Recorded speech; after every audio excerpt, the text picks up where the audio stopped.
Bonjour Hélène Polosek. Bonjour Anne-Constance, bonjour tout le monde. Merci d'avoir accepté notre invitation et d'être sur le plateau ce matin. Alors, on vous connaissait comme présidente engagée du groupe d'opposition au conseil départemental avant les cantonales partielles. Ensuite, petit séisme, vous perdez votre groupe, puis vous le récupérez. Et à l'issue de la séance plénière, la semaine dernière, vous avez adressé une information en annonçant la création de ce nouveau groupe qui s'appelle le Choix des Mahorais. Qu'est-ce que c'est ? Tout à fait. Donc le Choix des Mahorais, c'est vrai qu'au premier abord, ce nom peut paraître un peu égocentré. Le but n'est absolument pas là. Le Choix des Mahorais, pourquoi ? Tout d'abord parce que, ça a été dit plus tôt, les cantonales partielles ont été présentées par la majorité comme un référendum pour ou contre elles, puisque ça a été dit très clairement, vous votez Tahmida et Mansour, ils viendront dans la majorité, vous votez Soula Mariam, ils iront dans l'opposition.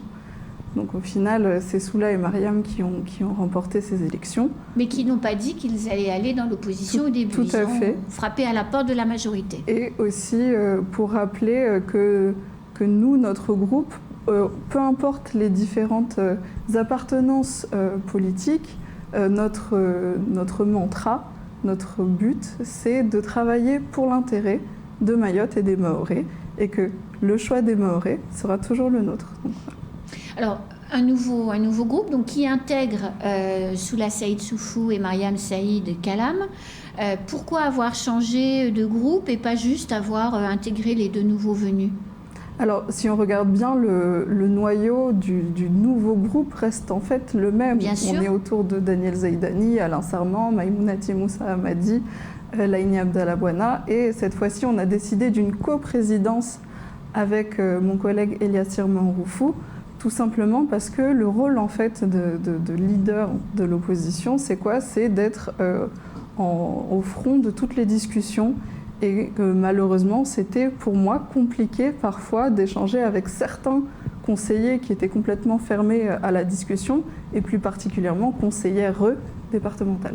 Alors là, il faut que vous nous expliquiez parce que c'est pas très clair, Hélène. Alors, discuter avec le président, il n'y avait aucun problème. On arrivait à échanger de façon assez régulière, mais on aura vu en séance plénière, la première juste après l'arrivée de Soula et Mariam, que certaines conseillères départementales n'étaient absolument pas ouvertes à la discussion, et que, on dit toujours, les femmes en politique, il faut qu'on s'entraide, il faut qu'il y ait cette solidarité féminine, elle n'existe pas. On ne va pas faire de faux semblants. Les femmes sont les plus vicieuses entre elles. Oui. Et c'est le cas dans cette assemblée. Donc Eliassir Manroufou qui va permettre de créer justement, puis de démultiplier pour créer les possibilités d'échange. La séance plénière de la semaine dernière, Hélène, moi, je les écoute à chaque fois. Je l'ai trouvée très différente d'habitude. J'ai trouvé que l'opposition, sur un certain nombre de dossiers, je pense notamment à deux, la subvention pour le GIP, le ROB à Mayotte, la gouvernance globale pour la création de la filiale d'EDM pour le photovoltaïque. J'ai trouvé que les questions que vous aviez posées, elles étaient extrêmement pertinentes. Et pour l'observateur extérieur que je suis, j'ai regretté que ces questions-là n'aient pas été envisagées plus tôt.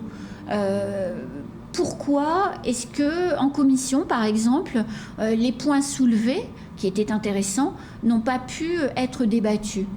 Alors, pour comment se passe tout le travail en amont des séances plénières, donc le président décide de l'ordre du jour. Mm-hmm. Ensuite, les différents rapports sont travaillés au sein de commissions thématiques. Bien sûr. Nous en avons 7 au sein du conseil départemental. Et dans chacune de ces commissions siègent les membres donc, de la majorité et de l'opposition. Malheureusement, nous, à force d'aller en commission, d'émettre des commentaires, de certains doutes, de tenter de revoir la méthodologie de certains rapports, nos commentaires passent souvent à la trappe. Et c'est pour ça qu'on se retrouve derrière, en assemblée plénière, à essayer de remettre sur la table des revendications que nous considérons légitimes, ou certains commentaires que nous considérons légitimes. Et c'est pour ça qu'on a aussi un peu ce spectacle en assemblée, parce que notre travail n'est pas pris en considération avant. Mais là, très concrètement, c'est Maïmounati Moussa Hamadi, je crois, qui a dit si au mois d'août, la situation RH du GIP l'Europe à Mayotte ne s'améliore pas, il faudra se poser la question de la pérennité de cette institution. On est au mois de décembre, il y a 8 mois globalement avant le mois d'août. Comment vous allez faire en sorte de pouvoir évaluer l'évolution de la situation? Comment on fait pour faire de la politique quand on est opposant? Alors nous, on est opposants à une méthodologie, mais pas à Mayotte et pas non plus en fait au département en lui-même. Nous demandons toujours en fait, et c'est pour ça que je regrette aussi un peu le discours de certains collègues lors de l'Assemblée précédente qui disaient qu'on refusait le travail. C'est faux. Nous, on a toujours fait cette démarche de travailler ensemble. Cette démarche, elle a été montrée par la main tendue lors de la première assemblée plénière de cette nouvelle assemblée.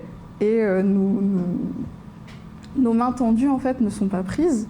Et j'ai envie de dire, parfois, nous ne sommes même pas considérés en tant que conseillers départementaux.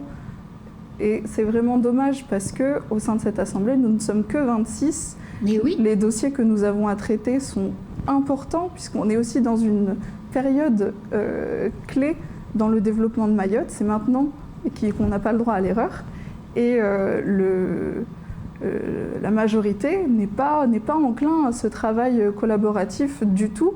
Et ça se voit aussi dans l'accumulation de commissions chez certains conseillers. Enfin, nous, de notre côté, on est dans à peu près une dizaine de commissions en tant que titulaire. Et on est déjà vraiment chargé en quantité de travail. Mais quand on a 50 commissions, qu'on a à côté un temps plein avec des responsabilités, moi je ne sais pas comment certains conseillers font pour faire leur travail. Alors là, on termine l'année. Le ministre de l'Intérieur et des Outre-mer sera chez nous normalement pour passer justement dans cette nouvelle année. Vous attendez quoi de ce déplacement, notamment sur le front de l'insécurité? Alors nous, on attend des propositions très concrètes parce que les belles paroles, moi on ne croit plus au Père Noël, hein. Très concrètement. On a besoin de choses très concrètes. La population a besoin d'être rassurée. Et c'est moi tout le discours que je tenais aussi quand j'ai participé aux différents échanges au mois de novembre pour parler de l'insécurité, quand on a été reçu par la délégation sénatoriale Outre-mer, quand on a été reçu à Matignon. Moi, mon focus était vraiment sur le fait que la population ne se sent pas soutenue et qu'il fallait qu'il y ait tout un travail, que le gouvernement fasse ce travail de soutien à sa population. Même, je suis allée plus loin, peut-être qu'il fallait qu'il revoie sa diplomatie dans la région. Il y a un dossier d'importance, alors là ce sont les vacances scolaires, mais c'est vrai qu'on vous entend assez peu sur le sujet, pourtant je trouve qu'il y a fort à dire, ce sont les transports scolaires.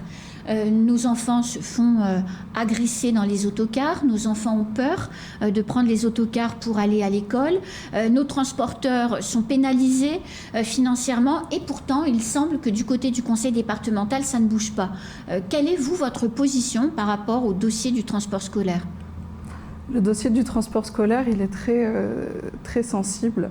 Et moi, je pense qu'il faut continuer à transporter les élèves, bien évidemment. On ne peut pas refuser l'accès à l'éducation aux enfants, mais qu'on doit aussi prendre en compte certaines propositions, comme par exemple faire monter des adultes au sein de ces transports, des professeurs, pourquoi pas. Le recteur avait fait la proposition de sélectionner certains professeurs qui iraient avec les enfants dans les autocars pour aller à l'école en réalité eux aussi.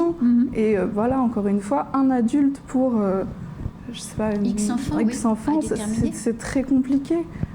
Et moi, je comprends les enfants qui sont terrorisés suite aux différents événements. Mais Hélène, la semaine dernière, le jour des vacances scolaires, le 9, on n'est pas dans la zone à risque. Pour une fois, on est Tsunzu, Passamati. Des gamins se battent dans le lycée, je ne sais pas dans quel lycée d'ailleurs.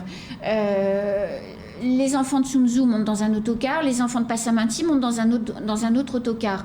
Ceux de Tsunzu contraignent le conducteur de l'autocar à les laisser descendre pour attendre le bus de Passamanti.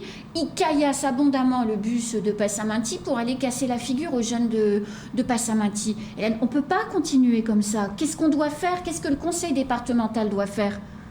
Il faut réouvrir le dialogue intervillageois, en tout cas sur Mamoudzou. Moi, je trouve vraiment triste ces clivages villageois où moi j'ai l'impression qu'ils sont de plus en plus forts, oui. Alors que nous sommes tous de la même commune. Oui, mais est-ce qu'il n'y a pas derrière des tensions qui dépassent la commune et qui sont des tensions liées au trafic et au maintien de places de trafic, justement, et qu'on s'oppose entre Tsunzu et Passamanti parce qu'il y a des chefs de réseau qui ont des enjeux financiers considérables à défendre? Il ne faut pas être naïf. Bien sûr, là on est bien évidemment au-dessus des prérogatives du conseil départemental. Oui. Ça a été dit dans le temps de parole précédent, il faut saluer le travail des forces de l'ordre. Nous, on a demandé, la délégation des élus mahorais ont demandé davantage de moyens financiers pour pouvoir doter les différentes polices municipales d'équipements pour répondre aux différentes attaques. On a demandé donc davantage de moyens humains. On a demandé aussi qu'il y ait tout ce travail de prise en compte en fait, de la population réelle de Mayotte pour la mise en place des politiques publiques. Parce qu'aujourd'hui, tout ce qu'on va mettre en place n'est pas à l'échelle de la population. Donc c'est compliqué de mettre en place des politiques publiques efficaces quand elles sont complètement dépassées. C'est la fameuse motion pour rejeter le recensement de l'INSEE, qui a été adoptée pas cette fois-ci, mais la fois d'avant, à l'unanimité effectivement de tous les conseillers, majorité opposition. Hélène, vous revenez très vite en janvier pour nous parler de votre feuille de route politique. Avec plaisir. C'est la fin de ce temps de parole tout de suite, et la suite de nos programmes.